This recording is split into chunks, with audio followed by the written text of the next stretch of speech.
A very good morning class 4। तो कैसे हैं आप सब? आई होप सब अच्छे होंगे, पढ़ रहे होंगे। तो चलिए कंटिन्यू करते हैं आपके बुक का chapter 11 that is forest of India. इसमें फर्स्ट पेज में एक क्वेश्चन दिया हुआ है, do you have any forest or national park near the city or town where you live? आप जहाँ रहते हैं उसके आसपास कोई नेशनल पार्क है? Find out the names of 5 trees that grows in the forest or in a national park। 5 ऐसे trees का नाम बताना है जो उस फॉरेस्ट या फिर नेशनल पार्क में उगते हैं। ठीक है, तो इसका आंसर हम लिखेंगे yes there is a national park in our city named Keibul Lamjao national park. हमारे सिटी में भी एक नेशनल पार्क है, उसका क्या नाम है? Keibul Lamjao national park. Some of the trees of this national park are, इस नेशनल पार्क में कौन कौन से ट्रीज उगते हैं? महुआ, केंदू, साल, पैसार और अर्जुन। महुआ, केंदू, साल, पैसार और अर्जुन। नेक्स्ट क्या था? हमने कल पढ़ा types of forest. How many types of forest? There are 5 major types of forest. First one is evergreen forest, second is deciduous forest, third is coniferous forest, fourth is marshy forest, fifth is thorny forest. तो हमने कल 5 forest के बारे में तो पढ़ लिया था। अब हम लोग को क्या पढ़ना है? Wild life in India. क्या? Wild life in India. Wild life means animals and bird living freely in a natural habitat. Wild life means animals and bird living freely in a natural habitat. Wild life मतलब जब animals और birds अपने natural habitat में आराम से रहते हैं, freely रहते हैं। नेचुरल हैबिटेट मतलब जो प्राकृतिक रूप से उनका जो रहने के लिए बनाया हुआ है, जैसे पेड़, जंगल, ये सब जगह पे रहते हैं, तो उसको हम लोग क्या बोलते हैं? Wildlife. We find a large variety of wild life in the forest of India. India के फॉरेस्ट में अलग अलग वेराइटी की वाइल्ड लाइफ पाई जाती है, मतलब अलग अलग तरीके के एनिमल्स, बर्ड्स, स्नेक्स सब पाए जाते हैं। Forests in the northeastern part of India are home to many animals such as elephant, rhinos, tigers and bears। तो जो फॉरेस्ट है नॉर्थ ईस्टर्न पार्ट के जो फॉरेस्ट है, नॉर्थ ईस्टर्न पार्ट मतलब असम वगैरह साइड के जो फॉरेस्ट हैं, वहाँ पे अलग अलग वैरायटी के एनिमल्स रहते हैं, जैसे एलिफेंट, राइनोस, टाइगर्स और bear. The Sundarban are home to famous Bengal tiger. जो सुंदरबन है वो फेमस बंगाल टाइगर का घर है, मतलब वहाँ पे फेमस जो बंगाल टाइगर है वो कहाँ पाया जाता है? सुंदरबन डेल्टा में। कहाँ पाया जाता है? सुंदरबन डेल्टा में। The deciduous forest are home to leopards, tigers, bears. जो डिसीडियस फॉरेस्ट है वो डिसीडियस फॉरेस्ट जो है वो किसका घर है? लेपर्ड का, टाइगर का, bears, wild buffaloes and boars. ये सब जानवर कहाँ रहते हैं? डिसीडियस फॉरेस्ट में। Lions are found in Gir forest of Gujarat. Lion कहाँ पाए जाते हैं? गुजरात के गिर फॉरेस्ट में। कहाँ? गुजरात के गिर फॉरेस्ट में। We also have a large variety of fish and birds. हम लोग के पास बहुत सारे तरीके के बर्ड्स और फिश हैं। Reptiles such as snake, python, cobra are found all over the India.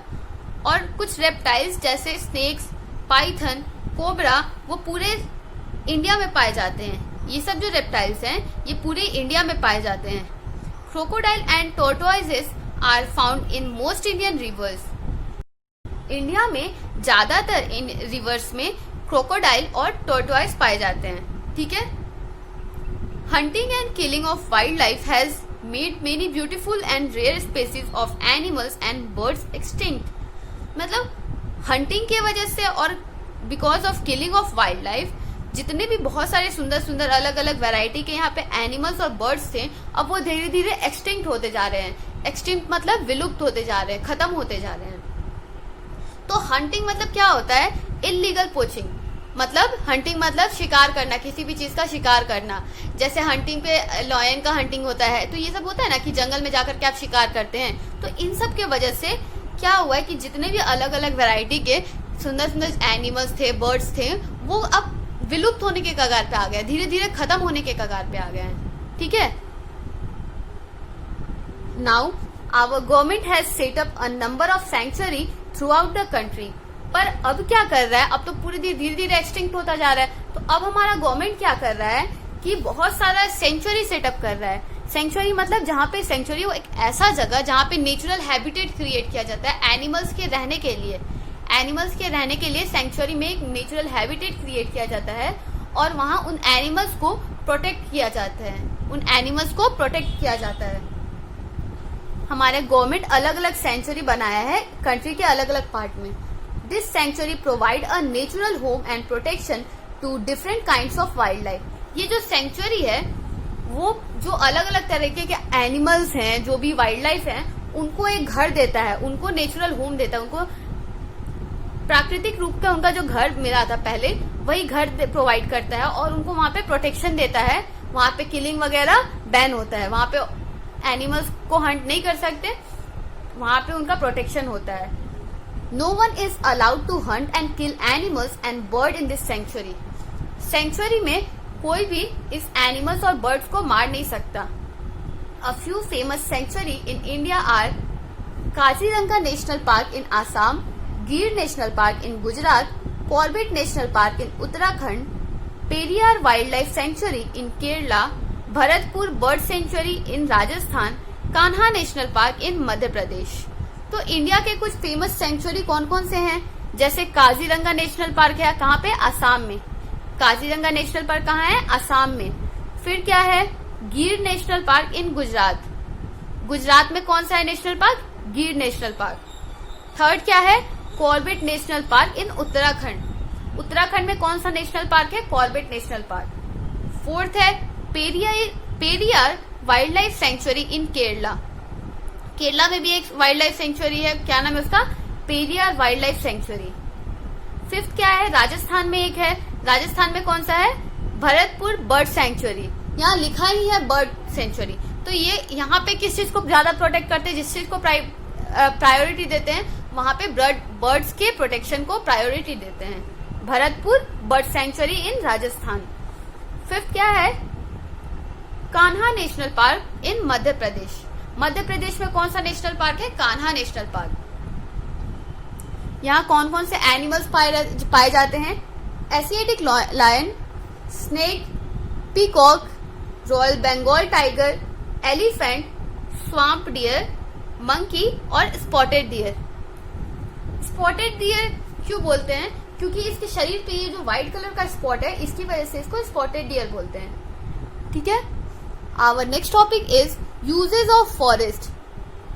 Forest resources को हम लोग कैसे यूज करते हैं, ठीक है, उसका क्या क्या प्रोडक्ट उसका यूज करते हैं, कैसे फॉरेस्ट रिसोर्स को हम लोग यूज करते हैं। In the previous chapter you have learn that forest are huge storehouse of natural resources. A large area of land full of trees is called forest. Forest are huge storehouse of natural resources. Storehouse मतलब storehouse ऐसा जगह जहां पे हम लोग बहुत सारा चीज स्टोर करते हैं, इकट्ठा करके रखे रहते हैं। ठीक है, तो फॉरेस्ट क्या है? एक ऐसा नेचुरल रिसोर्स है जहां पे बहुत सारे नेचुरल रिसोर्सेज को स्टोर किया जाता है। फॉरेस्ट एक ऐसा जगह है जहां पे बहुत सारे नेचुरल रिसोर्स को स्टोर किया जाता है। अ large area of land full of trees is called forest. Forest का डेफिनेशन क्या है? एक ऐसा जगह, एक लार्ज एरिया ऑफ लैंड जिसपे ट्रीज है, बहुत सारे ट्रीज हैं, जिसपे बहुत सारे ट्रीज हैं, उसको बोलते हैं forest. Several types of trees, plants, shrubs, climbers and grasses grow in the forest. Forest में अलग अलग तरीके के ट्रीज, प्लांट, श्रब और क्लाइंबर रहते हैं। जैसे ट्रीज तो रहते ही हैं, प्लांट्स, श्रब मतलब होता है छोटे छोटे जो घास वो सब होता है, छोटा छोटा पौधा लोग होता है, उसको क्या बोलते हैं? श्रब। क्लाइंबर्स मतलब जो खुद ऊंचा नहीं जाता, जिसका स्टेम ज्यादा मोटा नहीं होता है, वो किसी और प्लांट का या फिर किसी चीज का सपोर्ट लेकर ऊपर जाता है। क्लाइंबर में क्या क्या आ जाएगा? Climber, money plant is a climber. Money plant वो खुद उसका स्टेम इतना मोटा नहीं होता कि वो सीधा चला जाए, वो किसी और का सपोर्ट लेकर के उसके अराउंड मूव कर इस पे मुड़ता रहता है। ठीक है, उसी तरह जैसे बहुत सारे पूरे, जैसे मटर को देख लेंगे, वो हुआ, तो ये सब क्या है? ये सब क्लाइंबर है, ये अब किसी और का सपोर्ट लेकर के ऊंचा जाता है।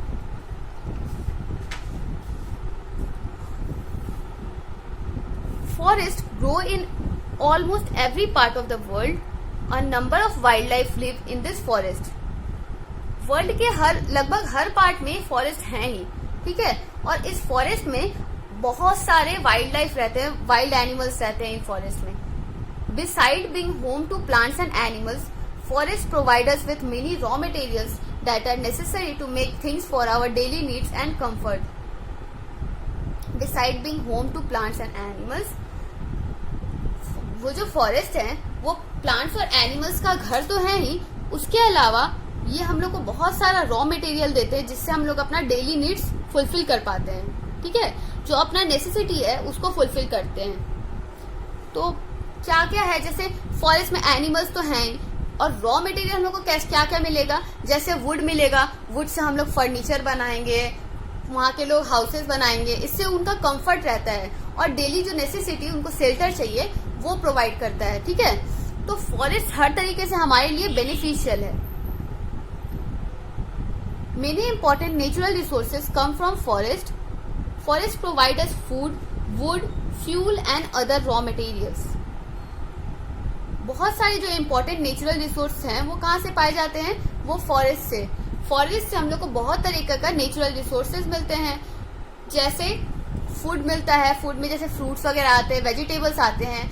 वुड आता है, वुड से क्या होगा, पेपर बनेगा, वुड से फर्नीचर बनेगा, डेली लाइफ का जो भी चीज हम लोग का डेली यूज का जो भी सामान होगा वो बनेगा. फिर क्या होगा कि हमारे कंफर्ट के लिए भी बहुत कुछ बनता है, चेयर, टेबल, फर्नीचर, ये सब क्या है, हमारे कंफर्ट के लिए है. फॉरेस्ट से फ्यूल मिलता है और भी बहुत तरीके का रॉ मटेरियल मिलता है जिसको हम लोग काउंट नहीं कर सकते क्योंकि हर एक चीज लगभग पेड़ पौधे से ही बना हुआ है. ठीक है,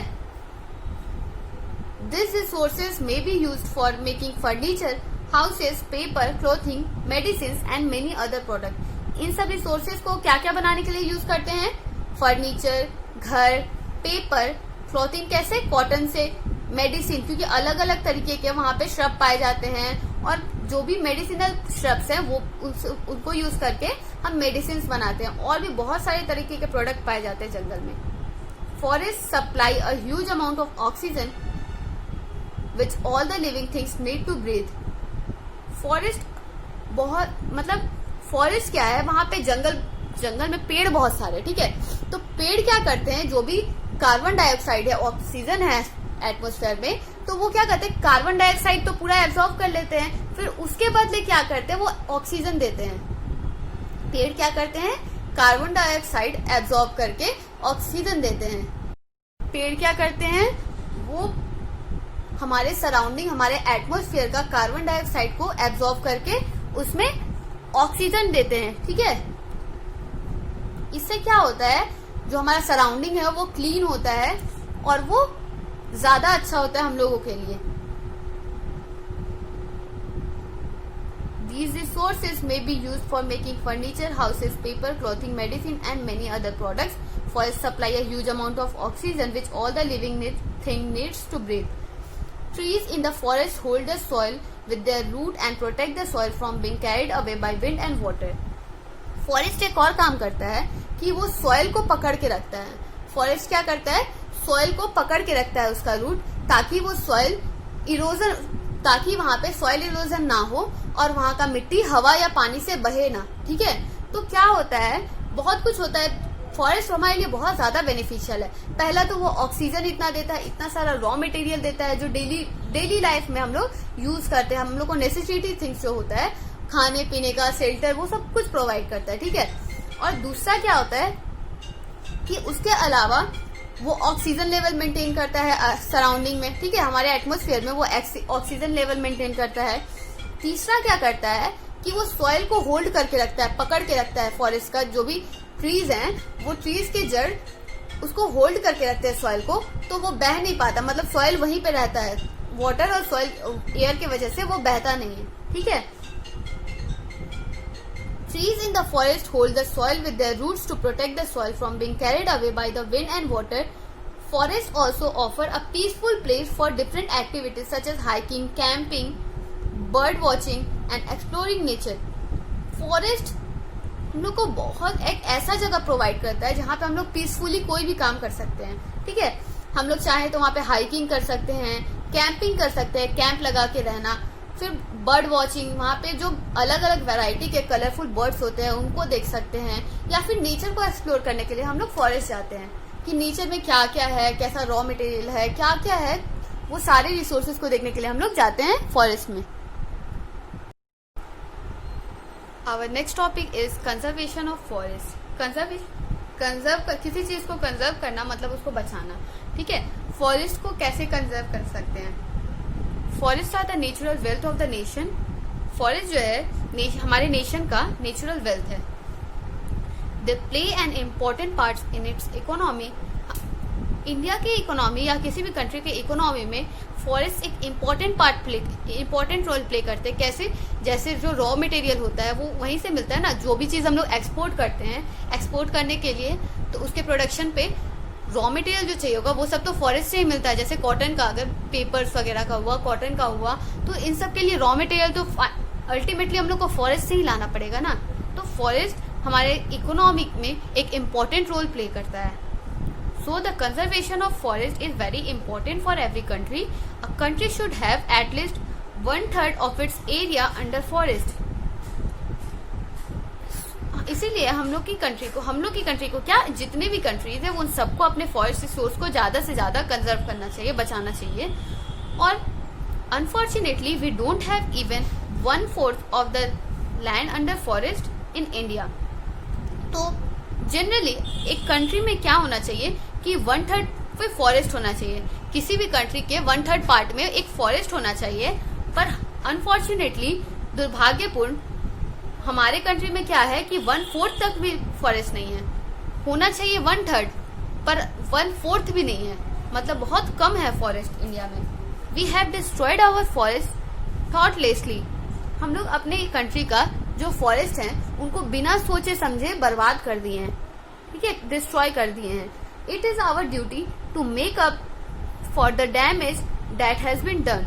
ये हमारा मोरल ड्यूटी है कि जो डैमेज हम लोग नेचर को पहुंचाए हैं उसका मेकअप करें, मतलब उसको ठीक करने का कोशिश करें। जैसे जितने भी हम लोग पूरा डिफॉरेस्टेशन किए हैं, तो अब हमारा मोरल ड्यूटी है कि हम और भी फॉरेस्ट लगाए। अब हम लोग अफॉरेस्टेशन करें, मतलब बहुत सारे पेड़ लगाए, ज्यादा से ज्यादा पेड़ लगाएं। We must stop the cutting down of trees.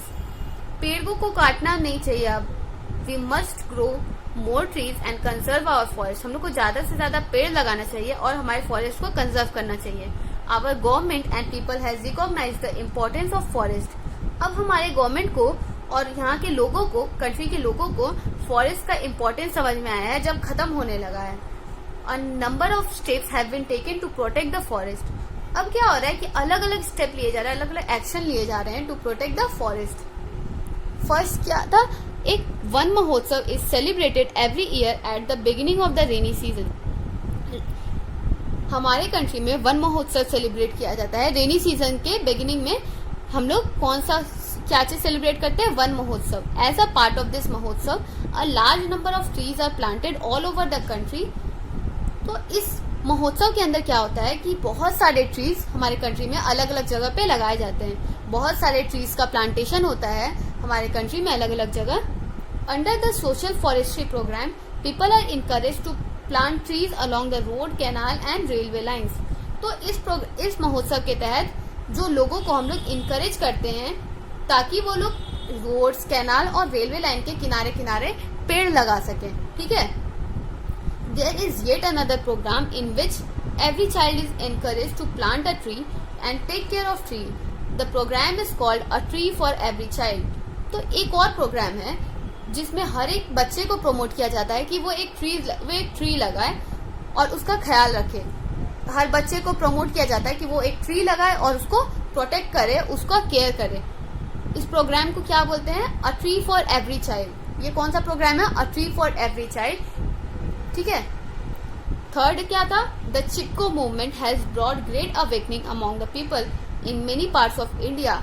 In early 1970s the villages in Alaknanda valley started a movement in which they hugged the trees if anyone tried to cut them. Thus they proved how important trees were to them. एक और आंदोलन शुरू हुआ था, एक और movement शुरू हुआ था। कौन सा? चिपको मूवमेंट। इस चिपको मूवमेंट की वजह से बहुत ज्यादा जागरूकता आई हम लोगों के बीच में। चिपको मूवमेंट की वजह से बहुत ज्यादा जागरूकता आई। अवेकनिंग मतलब जागरूकता आई, किसी भी चीज के प्रति हम लोग जागृत हुआ, मतलब कि उसका हम लोग को समझ हुआ कि हाँ ऐसा हो सकता है किसी चीज का कंसिक्वेंसेस, ठीक है। In early 1970s, the villagers of Alaknanda Valley started a movement in which they hugged the trees if anyone tried to cut them. तो उत्तराखंड में 1970 में उत्तराखंड के एक विलेज में, क्या नाम था उसका, अलकनंदा वैली, उसमें क्या हुआ था, एक मूवमेंट का स्टार्ट किया गया था। उस मूवमेंट के तहत लोग क्या करेंगे कि पेड़ों को हग कर लेंगे, मतलब उनको पकड़ के, ये देखिए ऐसे करके पकड़ लेंगे, पेड़ों को ऐसे करके पकड़ लेंगे अगर उनको कोई काटने का कोशिश करेगा। इससे ये क्या प्रूव किए कि पेड़ हमारे लिए कितना ज्यादा इंपॉर्टेंट है, अपनी जान से ज्यादा पेड़ इंपॉर्टेंट है, क्योंकि ये फ्यूचर जनरेशन के लिए बहुत ज्यादा जरूरी है। अभी तो जरूरी है ही, ये हमेशा के लिए जरूरी है, ठीक है। तो 3 एक्शन का अगर आपको नाम बताना है तो टू कंजर्व द फॉरेस्ट, कौन कौन सा एक्शन लिया गया था। पहला तो था वन महोत्सव। वन महोत्सव कब मनाया जाता है, eight the beginning of the rainy season, ठीक है। इसके अंदर क्या होता है, हम लोगों को प्रमोट करते हैं कि वो अलग अलग रोड साइड पे, रेलवे लाइन के साइड में या फिर कैनाल के साइड में ट्री लगाएं, ठीक है, वो ट्री प्लांटेशन करें, ठीक है। और सेकंड क्या था, एक और प्रोग्राम था, उसका नाम क्या था, a tree for every child. इसके अंदर क्या होता है, हम लोग हर चाइल्ड को प्रमोट करते हैं कि वो एक ट्री लगाएं और उसका केयर करें, एक ट्री लगाएं और उसका केयर करें। थर्ड क्या था, चिपको मूवमेंट। चिपको मूवमेंट कहाँ हुआ था, Alaknanda valley in Uttarakhand. Chipko movement में क्या हुआ था कि अगर कोई भी इंसान पेड़ काटने का कोशिश करता था तो वहाँ गांव के लोग क्या, अलकनंदा वैली के लोग क्या करते थे, पेड़ को जाकर के पकड़ लेते थे ऐसे, उसको क्या, वो क्या था, चिपको मूवमेंट, ठीक है। तो ये चैप्टर हमारा खत्म होता है। एक बार रिवाइज कर लेते क्या क्या पढ़ा हमने। Forest is a large area of land thickly covered with trees. Forest क्या है, एक लार्ज एरिया ऑफ लैंड है जो घने पेड़ों से ढका हुआ है। Evergreen forest, deciduous forest, marshy forest, thorny forest, coniferous forest are the different types of forest in India. India के कितने तरीके के फॉरेस्ट पाए जाते हैं, ये सबका नाम है। Our forest are a great natural wealth. जो हमारा फॉरेस्ट है वो नेशन का बहुत बड़ा वेल्थ है, ठीक है। इकोनॉमी में बहुत इंपॉर्टेंट रोल प्ले करता है forest. Forest help to purify the air and provide a variety of things. Forest जो है वो एयर को प्यूरिफाई करने में हेल्प करता है और अलग अलग चीज प्रोवाइड करता है। प्यूरिफाई कैसे करता है, जो कार्बन डाइऑक्साइड का मात्रा है उसको एब्जॉर्ब करके ऑक्सीजन डालता है एटमोस्फेयर में, ठीक है। Forest provide a natural home to wildlife. Wildlife को एक नेचुरल होम प्रोवाइड करता है। We should stop cutting trees and make efforts to conserve our forest and wildlife. तो अब हम लोग को क्या करना चाहिए कि पेड़ को काटना बंद करना चाहिए और हम लोग को अपना एफर्ट अपनी तरफ से देना चाहिए to conserve the forest resources, ठीक है। तो आपका ये चैप्टर तो यहाँ खत्म होता है। कल इसका एक्सरसाइज क्वेश्चंस करेंगे। Till then bye bye, take care.